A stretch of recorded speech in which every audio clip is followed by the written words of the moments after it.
Hello दोस्तों, आज हम पढ़ने जा रहे हैं एक और इम्पोर्टेंट टॉपिक का नाम है self inductance due to solenoid and rectangular toroid. चश्मा देख के मत घबराना, आई फ्लू हो रखा है। पहले तो सोचा कि वीडियो ना बनाएं, लेकिन फिर सोचा यार पता नहीं कब तक रहेगा, तो बना ही देते हैं, क्या जाता है। पढ़ो, आ जाओ। ठीक है, तो दिस इज अ सोलेनॉइड। ये है एक solenoid having capital N number of turns and length small l, है ना। अब इसके लिए हमें निकालना है कि इसका सेल्फ इंडक्टेंस कितना है। जब हमने इसको किसी वोल्टेज से कनेक्ट किया तो उसमें करंट जाने लगा और उस करंट को हमने बोला I। देखो, सेल्फ इंडक्टेंस हमें निकालना है और हमने कल फॉर्मूला पढ़ा था सेल्फ इंडक्टेंस का, N∅B magnetic flux total divided by current. याद है ना? याद नहीं है तो इससे पहले वाला लेक्चर आप जरूर देखोगे। चलिए जी, तो L की वैल्यू हमें निकालनी है N∅B अपॉन I। तो सबसे पहले देखो, N तो हमें क्लियर है, I हम देख लेंगे। ∅B फ्लक्स की वैल्यू हमें निकालनी है इससे related. So what is flux? BA cos theta. ठीक है, सपोज करो कि जो करंट है वो इसी डायरेक्शन में जा रहा है तो थीटा हो जाएगा 0, angle between area vector and the magnetic field. Okay, तो BA cos थीटा हो गया 0, मतलब cos 0 1। B क्या होता है सोलेनॉइड की वजह से? Mu naught small n into I। Mu naught small n क्या होता है? Capital N upon L। ये सब आपको याद होना चाहिए। Where A is the cross sectional area of the solenoid. ठीक है, इसको आप कन्वर्ट कर सकते हो। अगर इसकी रेडियस दी हो तो पाई आर स्क्वायर भी लिख सकते हो, है ना। अगर इसकी रेडियस दी हो तो हम लिख सकते हैं पाई आर स्क्वायर। ओके, चलिए, तो ये है flux linked with single coil, है ना। लेकिन n कॉइल के थ्रू कितना फ्लक्स होगा? N into ∅B। बस इसकी वैल्यू रख दो वहां पर और आगे answer N into ∅B, that is mu naught capital N I pi are square divided by L N upon L, है ना। और एक वो रहा I से कटा I। अब ये देखो कितना हो गया, mu naught N into N square pi are square upon L। This is the magnetic flux. Clear है? This is the magnetic flux linked with the coil with the solenoid. Sorry, तो देखो ये किन किन फैक्टर्स पर depend करता है। जैसे कि रेजिस्टेंस ना वोल्टेज पर डिपेंड करता था, पोटेंशियल डिफरेंस पर, ना ही करंट पर। कैपेसिटेंस भी चार्ज और वोल्टेज दोनों पर ही डिपेंड नहीं करता था। That depends upon the dimensions of the capacitor.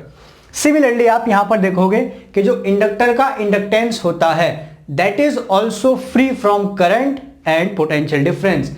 It depends upon the medium. इसके अंदर मीडियम क्या है? म्यू।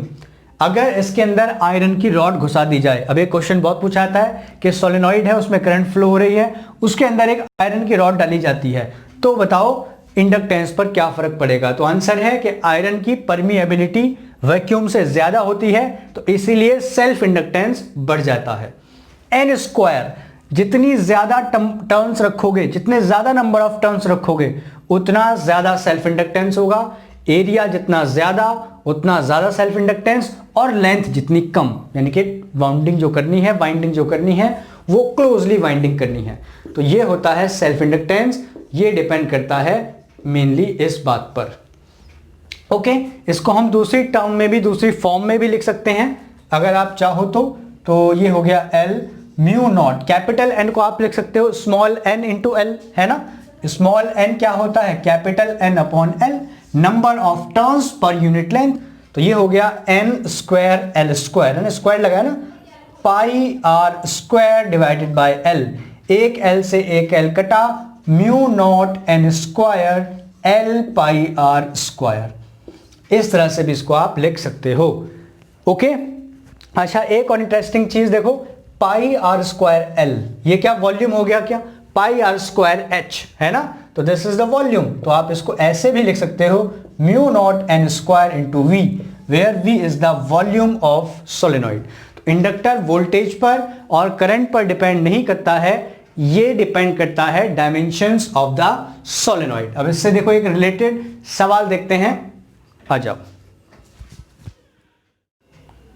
दोस्तों एक सवाल देखते हैं, देखो क्वेश्चन है calculate the inductance of an air core solenoid, मतलब सोलेनॉइड के अंदर एयर भरी हुई है, कंटेनिंग 300 टर्न्स, तो ये कैपिटल एन दे रखा है 300 turns. If the length of solenoid is 25 centimetre, तो ये हो गई length 25 into 10 to the power -2 metre, है ना, मीटर में कन्वर्ट कर लेते हैं। एंड इस cross sectional area is 4 centimetre square, तो ये हो गया 4 into 10 to the power -4 metre square. Calculate the inductance, तो L, ये पहला पार्ट है कैलकुलेट द इंडक्टेंस। अच्छा, दूसरा पार्ट भी इसमें पूछा गया है, calculate the self induced EMF in the solenoid. Self induced EMF यानी कि epsilon in the solenoid if the current in it is decreasing at the rate of 550 ampere per second. तो करंट डिक्रीजिंग दे रखा है, यानी कि आपको समझ में आ गया होगा, di/dt डिक्रीजिंग, तो माइनस लगा दो, 50 एम्पियर पर सेकेंड। तो ये है सवाल जिसको हमें करना है और बहुत ही सिंपल सवाल है। तो सबसे पहले L की बात करते हैं, इंडक्टेंस की। अभी हमने निकाला क्या होता है, mu naught small N square into V, ये वाला फॉर्मूला याद रख लोगे तो काम बन जाएगा। म्यू नॉट एन स्क्वायर और वॉल्यूम, ये तीन चीजें आप याद रखो, हो गया काम। म्यू नॉट की value 4 pi into 10 to the power -7, small N आप यहां से निकाल सकते हो, कैपिटल N अपॉन L, है ना, ये तो होता है 300 अपॉन 25 10 टू द पावर 2 ऊपर जाके +2 बन गया। 25 एकम 25, 5 2 5 डबल 0, कितना आ गया 1200 का स्क्वायर, दो बार लिख लेते हैं, इंटू वी, ये वोल्टेज नहीं है भैया, वॉल्यूम है। वॉल्यूम क्या होता है, एरिया इंटू लेंथ, तो ये हो गया 4 into 10 to the power -4 into 25 into 10 to the power -2 henry. मैंने करा कैलकुलेशन, भैया खुद से करना, भाई में छोड़ देना, ठीक है। This is the self inductance, easy one. B part epsilon निकालना है, हम जानते हैं क्या होता है, -L di/dt, -L की वैल्यू रख देना ये जो भी आई, और di/dt दे रखा है -50, तो आंसर आ गया 50 इंटू L वोल्ट। ठीक है, सिंपल सा क्वेश्चन है। अब इसकी एनिमेशन देखो, जो रॉड वाली बात मैंने बताई थी कि किस तरह से सेल्फ इंडक्टेंस आयरन रॉड से बढ़ जाता है। फिर हम देखते हैं रेक्टेंगुलर टोरॉइड। दोस्तों देख सकते हो आप, ये एक सोलेनॉइड है और ये है हमारे पास, मतलब हमारे पास नहीं, जिसके पास भी, एक आयरन रॉड। ठीक है, अब हम इस सोलेनॉइड का कनेक्शन एक बल्ब से कर देते हैं, है ना। तो एक बल्ब को हम इस सोलेनॉइड के थ्रू कनेक्ट कर देते हैं। तो ये हमने एक बल्ब कनेक्ट कर दिया सोलेनॉइड के थ्रू।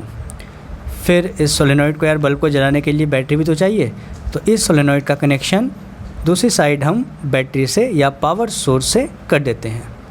ठीक है, तो ये हमने इसका कनेक्शन कर दिया पावर सोर्स के साथ। ओके, तो ये हमने इसका पावर सोर्स के साथ कनेक्शन करा। अब जैसे ही देखो इसमें हम आयरन रॉड इंसर्ट करते हैं, तो देखो क्या हुआ, बल्ब का ग्लो बढ़ जाता है ना। अब ये क्यों बढ़ा, क्योंकि अभी हमने देखा था कि आयरन की परमिएबिलिटी ज़्यादा होती है किसके कंपैरिजन में, एयर के कंपैरिजन में। तो इससे क्या हुआ, बैक EMF यानी कि epsilon is equal to -L di/dt, तो L बढ़ा तो क्या हुआ, एप्सिलॉन भी बढ़ जाता है और आप एकदम से ही तेज से ग्लो देखने लगते हैं। दोस्तों हम करने जा रहे हैं रेक्टेंगुलर टोरॉइड। रेक्टेंगुलर टोरॉइड क्या होता है, इसको आप समझ लो। टोरॉइड इस तरह का होता है ना, बस रेक्टेंगुलर में क्या है कि जो क्रॉस सेक्शनल एरिया है ये रेक्टेंगुलर है। ये कैसा है, रेक्टेंगुलर, माने इस तरह की कोई रेक्टेंगुलर पट्टी इस तरह की और मोड़ दी गई है रेक्टेंगल की फॉर्म में। Is that clear. तो ये अगर ये इस तरह का, अब इसको बनाना तो ऐसे ही पड़ेगा, तो ये जो चीज़ है ये रेक्टेंगल है ना, एक रेक्टेंगल को मोड़ दिया गया है। This is called rectangular toroid. इसकी इनर रेडियस R1 है और आउटर रेडियस R2 है। तो इसकी एक्सिस पर मैग्नेटिक फील्ड B है ना, और वो हम कितना होता है अच्छे से निकालना जानते हैं। तो B कितना होता है, mu naught small n into I, यानी कि mu naught capital N upon 2πr। याद आ गया, नंबर ऑफ टर्न्स पर यूनिट लेंथ। अभी हम R ले रहे हैं मीन रेडियस, है ना, पता है ना R क्या होता है, mean radius, R1 + R2 upon 2 into I. Equation number 1, इसको आप छोड़ दो। अच्छा, ये हो गया मैग्नेटिक फील्ड। अब हमें फिर से सेल्फ इंडक्टेंस निकालना है, तो L होता है N phi B upon I, यानी कि फिर से हमें इसमें फ्लक्स की वैल्यू निकालनी पड़ेगी। अब इसमें फ्लक्स की वैल्यू निकालना थोड़ा सा मुश्किल रहेगा, देखते हैं उसको कैसे निकालते हैं। देखो इसका एक क्रॉस सेक्शन में काट लेता हूं कि किस तरह का एक्चुअल में दिख रहा होगा। This is it's rectangular cross section. थोड़ा मेरी आर्ट वार्ट जरा ऐसी है, ठीक है ना, 3D में ये थोड़ा मोटा भी होगा, तो इसको कैसे बनाएं हो चलो कोशिश करने में क्या जाता है। अरे वाह जबरदस्त मैंने बहुत बढ़िया बना दिया भाई, ठीक है। This is the rectangular toroid. अब ये कितनी लाइनें हो गई, एक दो मिटा देते हैं। बहुत सुंदर बहुत सुंदर, यस फाइनली डन। इसकी जो थिकनेस है ये थिकनेस है इसकी h। ओहो ठीक है, थोड़ा सा और सुधार, yes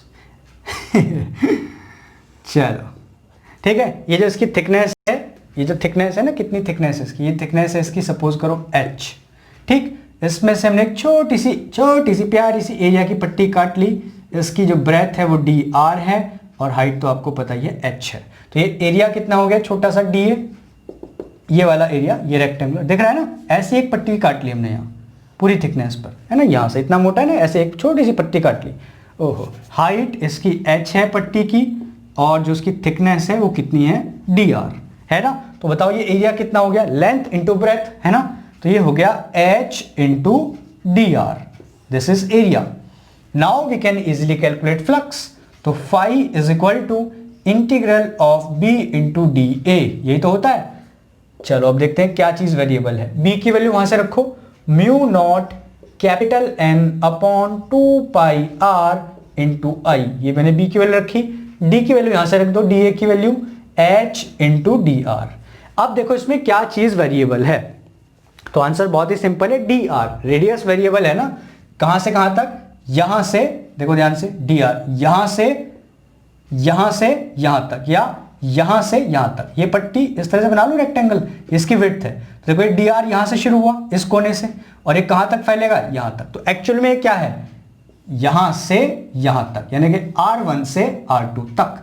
is that clear, r1 से r2 तक। तो इंटीग्रल कहां से कहां हो रहा है, r1 से r2 तक।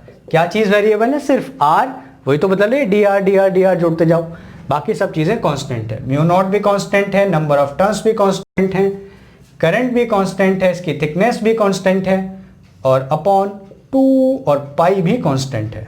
इंटीग्रल में सिर्फ बचा r1 से r2, 1 upon r into D R, और 1 अपॉन x का इंटीग्रल आप लोग जानते होंगे ही भैया, इतना तो जानना ही चाहिए भैया, क्यों रे भैया चलो साहब, तो ये आ गया फाई बी, जिसको आप मैग्नेटिक फ्लक्स कह लोगे।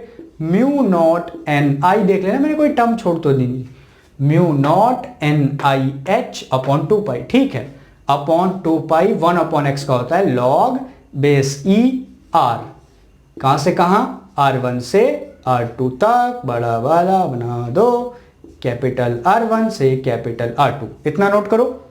फिर इसको मिटाते हैं। ये वाला टॉपिक बोर्ड के लेवल से नहीं है, तो बोर्ड वाले बच्चे इसको स्किप मार सकते हैं, ठीक है। जेई मेंस वाले बच्चे और नीट वाले में भी कमी पूछा जाएगा, लेकिन नीट वाले लोग भी पढ़ सकते हैं, कोई दिक्कत नहीं है। फाई बी कितना हुआ, mu naught N I H upon 2 pi, integral में लिमिट रख दो, तो ये हो गया log r2 minus log r1, याद है ना, upper limit minus lower limit, log m minus log n। ये होता है हमारे गांव में log m अपॉन n। क्या कह रहे हो सर, हमारे गांव में भी ये होता है 2 pi log r2 upon r1। तो देखो मैंने फ्लक्स भी कैलकुलेट करना सिखा दिया इस तरह के रेक्टेंगुलर टॉरॉइड का। अच्छा, अब सेल्फ इंडक्टेंस निकालने का फॉर्मूला पता है, तो लगाते हैं फॉर्मूला और निकालते हैं सेल्फ इंडक्टेंस। देखो जी, L is equal to N number of turns अगर इसमें होंगी तो n phi B upon I, capital N phi B की वैल्यू ये हमने निकाली, mu naught N I H upon 2 pi, और अपॉन में पहले से i, और log r2 upon r1, i से कटा i, तो L आ गया अपने पास mu naught n square h upon 2 pi log R2 upon R1। तो फिर से आपने देखा कि रेक्टेंगुलर टॉरॉइड के लिए भी जो सेल्फ इंडक्टेंस होता है that is independent of the potential difference and current. फिर से आपने देखा कि L is directly proportional to N square. Okay, तो ये बात हम अच्छे से समझ गए कि जो सेल्फ इंडक्टेंस होता है वो डायमेंशंस पर डिपेंड करता है, वोल्टेज और करंट पर डिपेंड नहीं करता। यानी कि उसको आप डिज़ाइन करना है उसको, तो उसकी डायमेंशन को सेट करके आप डिज़ाइन कर सकते हो। ओके बच्चों, tata bye bye, take care. मिलते हैं आपसे अगले टॉपिक के साथ।